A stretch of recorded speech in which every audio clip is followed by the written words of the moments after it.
du livre, la maman vient rendre visite au narrateur et elle fait un lapsus terrible à propos d'un film. Elle dit, donc je vous lis le passage, c'est plus simple en fait.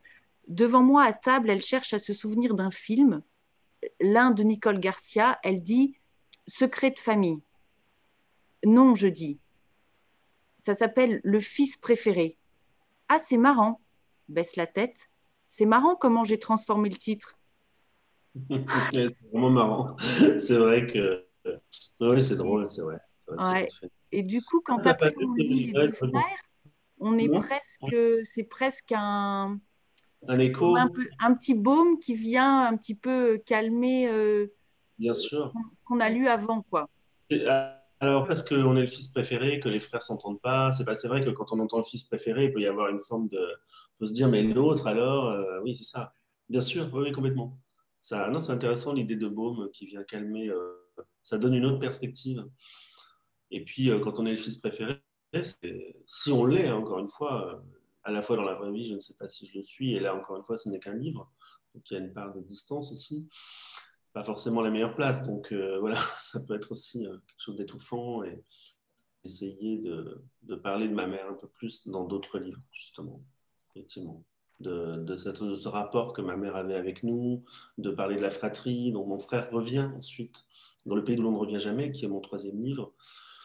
Là, je fais un sort à la famille. J'essaie de raconter un peu notre enfance, cette enfance. Je dis, je mets pas de distance entre le livre et moi. Là, j'ai envie de dire, comme Édouard Louis, quand il parle de son livre, Histoire de la violence, tout est vrai. Quelque part, tout est vrai. Après, il y a toujours des transformations dans l'autobiographie. Après, les personnages de mon livre, mes parents, mon frère, peuvent me dire, mais ce que tu as dit, c'est pas vrai. J'ai envie de leur dire, oui, il y a une transformation inconsciente, évidemment.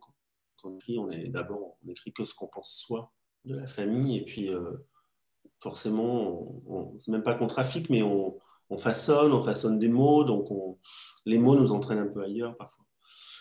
Mais oui, oui, il y a des précarités, il y a la famille qui est présente, il y a ma mère, je pense qu'il y a mon père aussi qui est là. Donc, dans ce livre, dans le livre premier, un ami me disait, ah, mais dans le premier livre, on a toujours envie de tout mettre. Et je pense que dans ce livre, il y a déjà les prémices de ce qui va être mes ingrédients dans les livres suivants. Tu as raison, Estelle, il y a déjà la ville, il y a déjà le frère, il y a déjà la mère, il y a déjà peut-être les rencontres plus ou moins difficiles, les rencontres amoureuses plus ou moins difficiles, il y a déjà la solitude. Voilà. Des livres que j'ai écrits vraiment dans la foulée de précarité. C'est un livre très expérimental, on va dire, pour être gentil.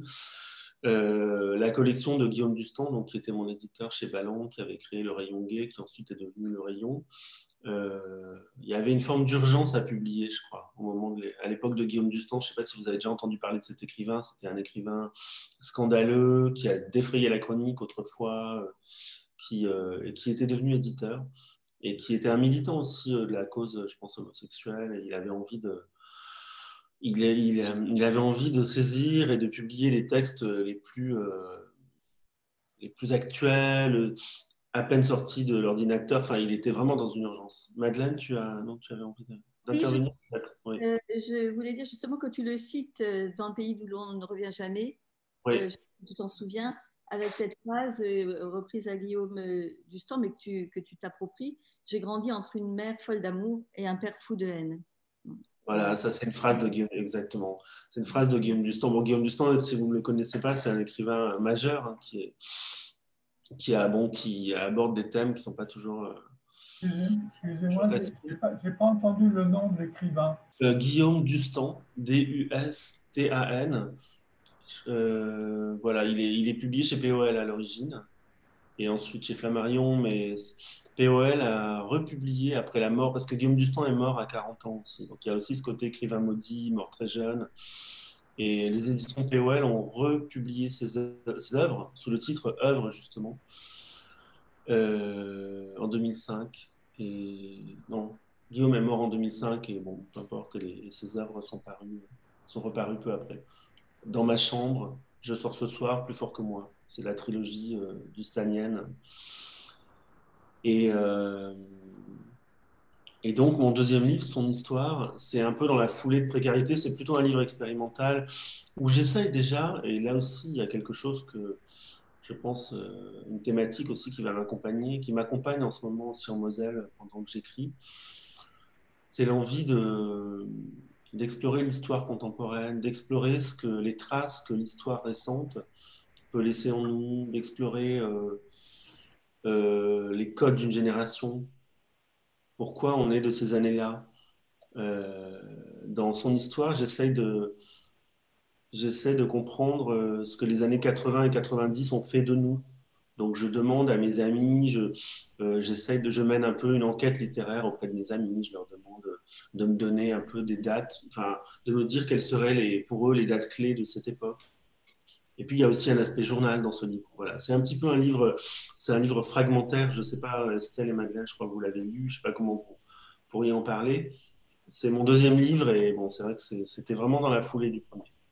Il y a deux parties distinctes. Il y a la première partie qui fait 4 pages et demie, qui est très dense, hein, où tu évoques une amie, je pense Ouais. que tu définis par l'initiale A.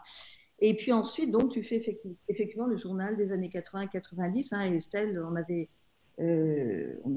remarqué que chacun de tes livres sont un peu ce journal de ces 20 années qui ont été au cœur de ta vie, quoi, hein, Ouais. où tu t'es construit.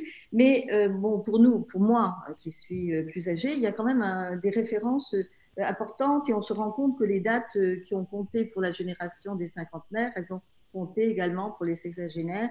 Hein, alors, il y a des petits éléments de la vie quotidienne, les cabines à pièces, hein, puis à carte, le fait qu'on ne pouvait pas appeler depuis un téléphone portable à un téléphone fixe, et puis des noms importants, genre de romans. Pardon, excusez-moi, il reste 5 minutes et on sera probablement coupé. Ah, d'accord.